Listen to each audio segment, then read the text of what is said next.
En este video analizaremos con un poco más de detalle el modo como se instala el eje que finalmente organiza en el espacio los procesos de la gastrulación. Y en algún momento, hacia el final del video, cosa que trataremos en otro video también con mayor detalle, describiremos cómo un conjunto de genes codificantes de factores de transcripción, los genes Hox, se activan ya durante la gastrulación y contribuyen a definir una polaridad cefalocaudal, pese a que en general se considera que los genes Hox o los factores de transcripción Hox participan en un proceso que es la organización de segmentos a lo largo del eje cefalocaudal. Ese proceso empieza ya en el inicio de la gastrulación. Recalcamos esto para que quede enfatizado una vez más el concepto de que los fenómenos que acontecen en un estado del desarrollo, el periodo somítico, se preparan en el periodo presomítico, durante la gastrulación, y estos se preparan en el inicio de la gastrulación. El modo como se van expresando los genes Hox desde el inicio de la gastrulación, desde antes del inicio de la gastrulación, hasta el periodo presomítico es un ejemplo de ello.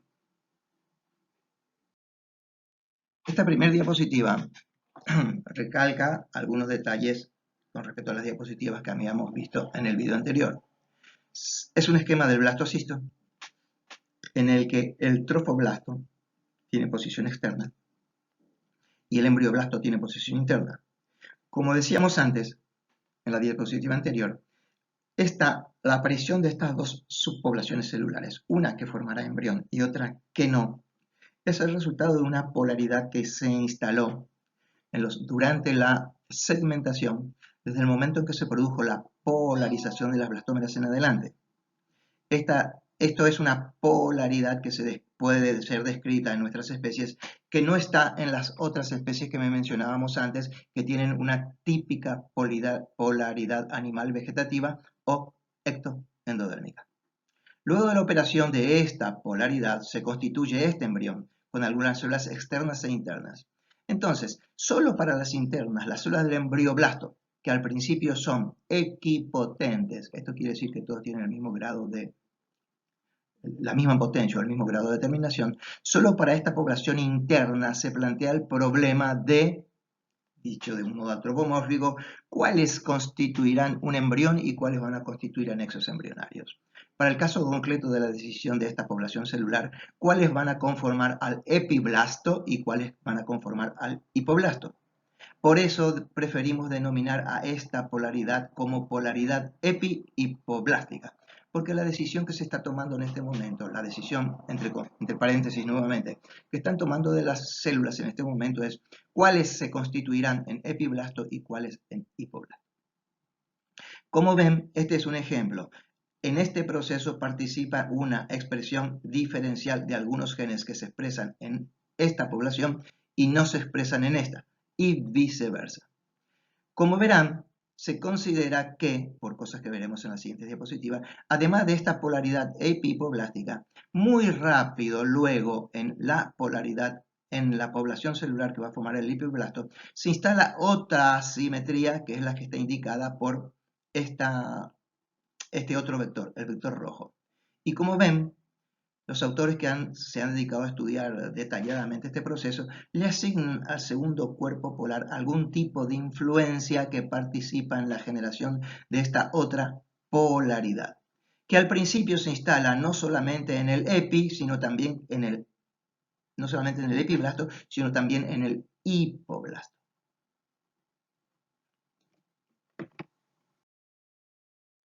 Esta diapositiva muestra un estado un poco más avanzado que el anterior. El anterior, para el caso de las personas que estudian el desarrollo en ratones, es en un estado que denominan blastocisto temprano. Este sería el de un blastocisto tardío. Y como ven, el esquema está representado de modo tal que muestren diferencias estructurales entre esta porción del blastocisto y esta porción del blastocisto. Y lo representan inclinado de esta forma, de modo tal que hay una inclinación con respecto a otro eje que tiene esta distribución. que no es instrumental en cuanto al desarrollo embrionario por el cual, sino que se relaciona con el modo como estructuras extraembrionarias y la placenta, por lo cual no consideraremos ese otro eje. Lo que sí queremos señalar es que en este momento ya hay manifestaciones, en este caso, ya hay manifestaciones estructurales en el blastocisto como totalidad, de que hay una polaridad que en lo futuro coincidirá con la polaridad cefalocaudal. En el estado del blastocisto puede detectarse que a la polaridad epiblasto-hipoblástica que señalábamos en el blastocisto tardío, se agrega una polaridad o unas diferencias a lo largo de este eje, una diferencia puesta de manifiesto por la expresión diferencial de genes o de factores de transcripción o de moléculas señal u otro tipo de proteínas. Se trata de una expresión diferencial de varios tipos de proteínas que, como se observa aquí, existen diferencias entre la región que va a ser caudal del hipoblasto y la región que va a ser cefálica del hipoblasto. Lo mismo se observa en el caso del epiblasto. En el caso del epiblasto se observa que aquí se expresan ciertas proteínas y aquí se expresan otras.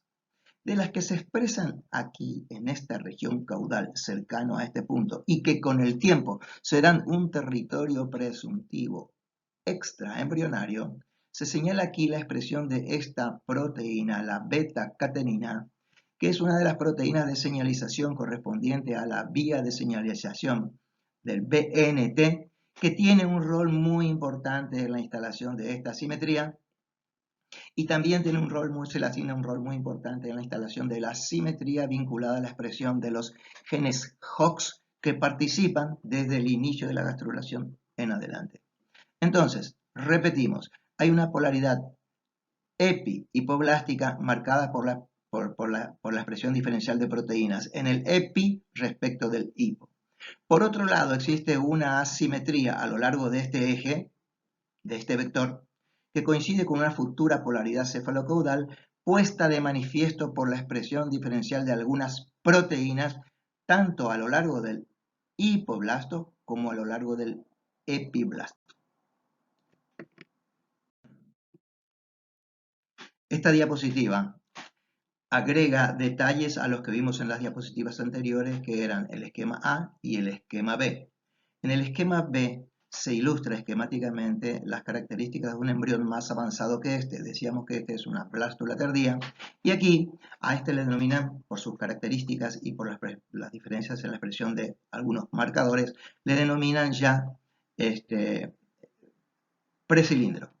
No importa mucho este término porque no forma parte de la embriología humana, pero sí señalan los autores que hay una polaridad estructural referida a la organización de ciertos ejes anatómicos respecto de otros que son extraembrionarios, etc.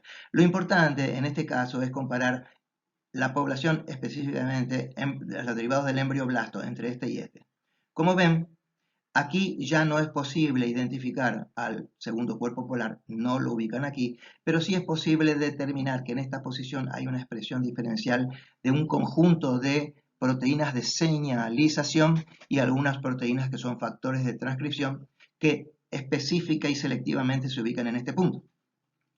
Todavía sigue la organización en dos capas, epi e hipoblasto, aunque a estas capas del hipoblasto les dan otros nombres por cuestiones anatómicas, pero es importante sí señalar que a lo largo de esta estructura que se llama endodermo visceral, que es homólogo, sería homólogo a nuestro hipoblasto, hay una región que típicamente expresa ciertos marcadores que que contribuyen a definir la polaridad entre las moléculas que se encuentran en alta concentración en este punto y las que se encuentran en alta concentración en este punto. Esta región luego recibe un nombre especial, le llaman endodermo visceral anterior y anuncia cuál será la futura región cefálica del disco embrionario. Esta anuncia cuál será la futura región caudal del disco embrionario. De modo que esta polaridad que está inscripta antes de la gastrulación es el eje en base al cual se organizan o aparecen después las manifestaciones estructurales de polaridad. Es importante el modo como se enuncia esto habitualmente, que durante la gastrulación aparecen manifestaciones estructurales de polaridad cefalocaudal. ¿Por qué el enunciado se lo plantea de esa forma? Para que quede claro que los ejes existen desde antes, pero sin manifestaciones estructurales, y que los ejes que preexisten a las manifestaciones estructurales son los que guían o producen en forma espacialmente organizada, los comportamientos celulares que llevan a la aparición de dichas manifestaciones estructurales.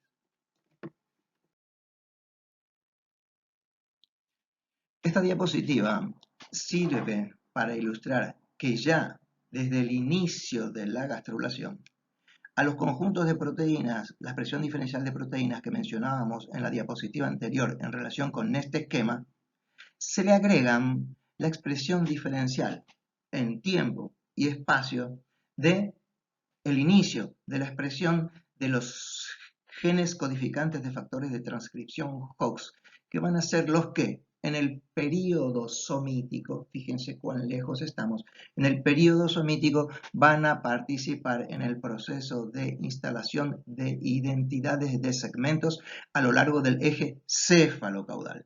Sin embargo, ya en este momento están operando y contribuyen a la definición de dicho eje.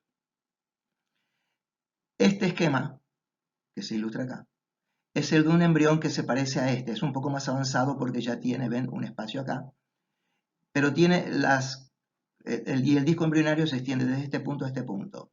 Así como decíamos que este es la región caudal y esta es la futura región cefálica, en este caso, esta es la futura región caudal y esta es la futura región cefálica, de modo que así como este es un corte, es un esquema, digamos, como si fuera un corte sagital, este también es como si fuera un corte sagital. Solo que este está un poco más, está más avanzado que este esquema. Y lo que se ilustra aquí es que hay un periodo de tiempo que se llaman desplazamientos pregastrulares, durante el cual, en este punto, que ya está presente en este embrión, en donde se observa alta expresión de beta-catenina, en este punto, vale decir, en este punto, la región caudal, la región de alta expresión de la vía de señalización del BNT se denomina dominio de inducción. Me estoy refiriendo específicamente ahora, en este esquema, me estoy refiriendo específicamente a cómo se inicia la transcripción de los factores de transcripción Hox que también participan en la organización de la gastrulación. Con respecto a la expresión de los factores de transcripción Hox, este lugar se denomina dominio o zona de inducción o zona de inicio de la expresión. Como ven, es una región muy caudal de disco embrionario. Con el tiempo será muy caudal. Y si pensamos en la distribución de territorios presuntivos del extremo caudal al extremo cefálico de este disco embrionario, del extremo caudal, A y P quiere decir anterior y posterior, es la nomenclatura que utilizan frecuentemente para decir cefálico y caudal. En esta región muy caudal se encuentran territorios presuntivos de tejidos extraembrionarios. En sentido estricto, el lugar en donde se inicia la expresión de los factores de transcripción Hox no pertenecen al embrión, sino que pertenecen a una población celular que formará tejidos extraembrionarios.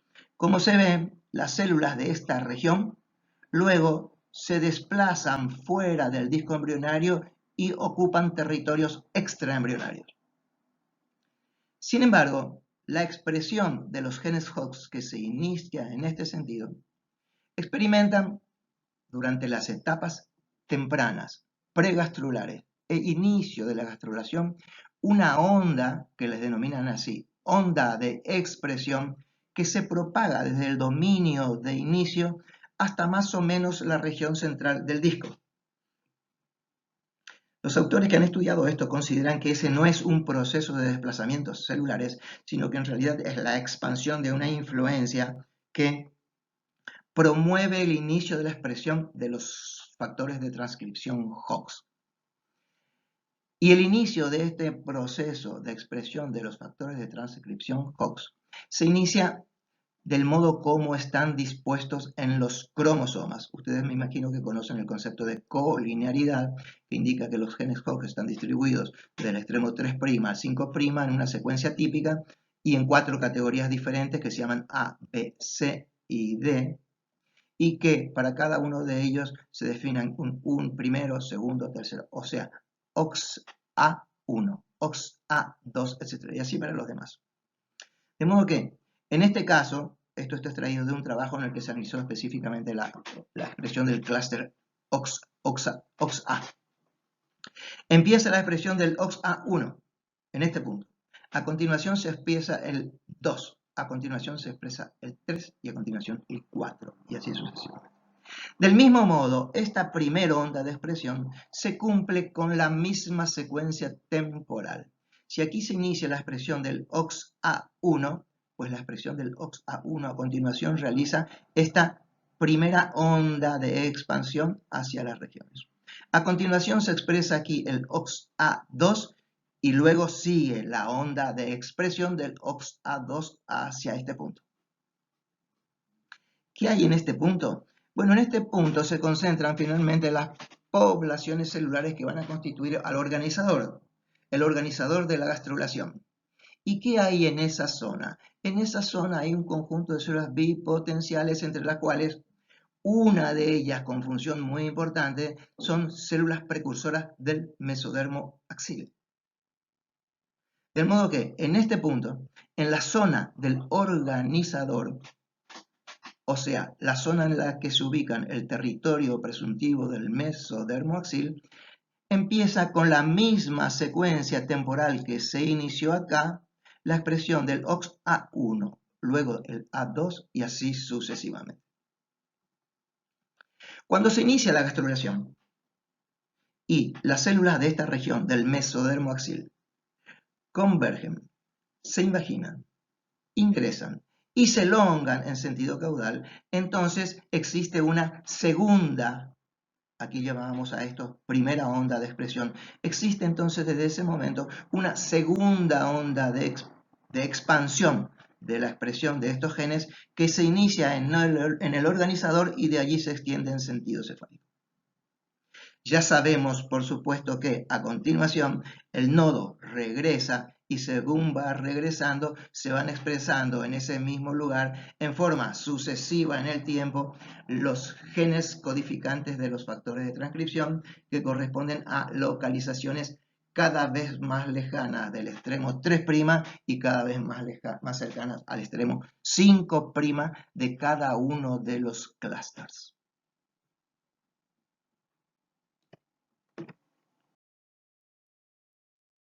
Esta diapositiva sirve para completar lo que decíamos en la diapositiva anterior y para enfatizar la importancia de la expresión diferencial de genes entre una región como esta y una región como esta. Este proceso se inicia en este momento, una blástula tardía. La diferencia en la expresión de genes entre este estado y en este estado. Progresa en este estado y finalmente, fíjense, en este estado que le llaman de cilindro tardío, en el que ya empezó la gastrulación y el organizador está ocupando más o menos esta posición, en la región caudal se expresan una variedad de factores de transcripción y de proteínas señal, y aquí otro conjunto de proteínas, y de algunas de estas proteínas que son señales, tienen como función, algunas de las proteínas señal que están en esta región, tienen como función exacerbar la expresión de algunos factores de transcripción en esta región e inhibir la expresión de factores de transcripción en esta otra región.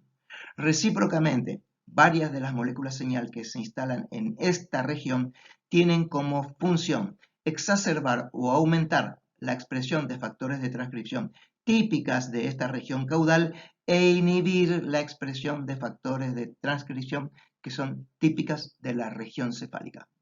Entre estas dos poblaciones, bueno, estoy hablando de las moléculas, pero estas moléculas, la expresión diferencial de estas moléculas está organizada a partir de dos subpoblaciones celulares, una que ocupa esta región caudal y otra que ocupa esta futura región ventral. Esta que ocupa esta región central y que se llama endodermo visceral anterior es la misma población que en los estados anteriores podían ser seguidos a esta posición y a esta posición. Para eso están pintados de un color diferente.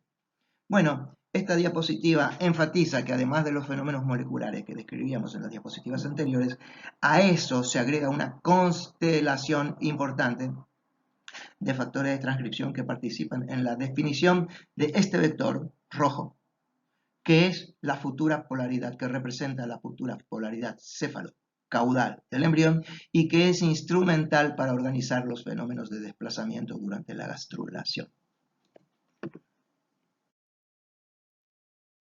Y ahora intentaremos introducir en un esquema con el que pueden estar más familiarizados lo que decíamos en las diapositivas anteriores.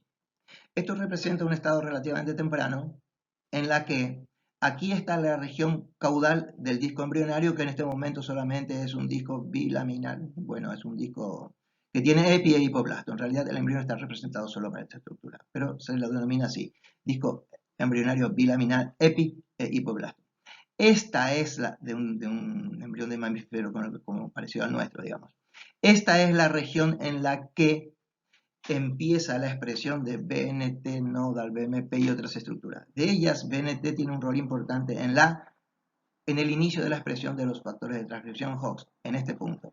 Ese punto es este, la región caudal. Fíjense, esta corresponde a un territorio presuntivo que será extraembrionario. Desde allí, mientras se inicia el proceso de la gastrulación, en este proceso, aquí ya se inició el proceso de la gastrulación, porque fíjense, acá está, el nodo debe andar por acá.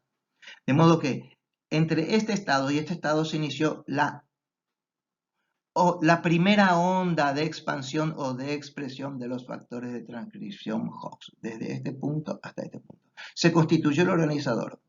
Si comparamos B con C, entre este punto B y C, se observa que las células del territorio presuntivo del mesodermo axil que ocupan esta región, algunas de ellas se han invaginado, convergen, se imaginan, ingresan y luego se elongan en esta dirección. Eso se relaciona con la expansión, segunda expansión a lo largo del eje cefalocaudal.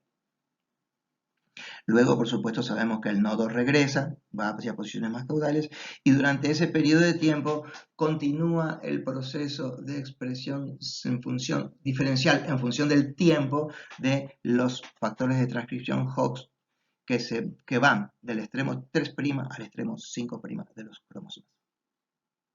De modo que este esquema pusimos aquí específicamente para que se pueda correlacionar con la morfología de los embriones anteriores, que no eran muy parecidos al humano.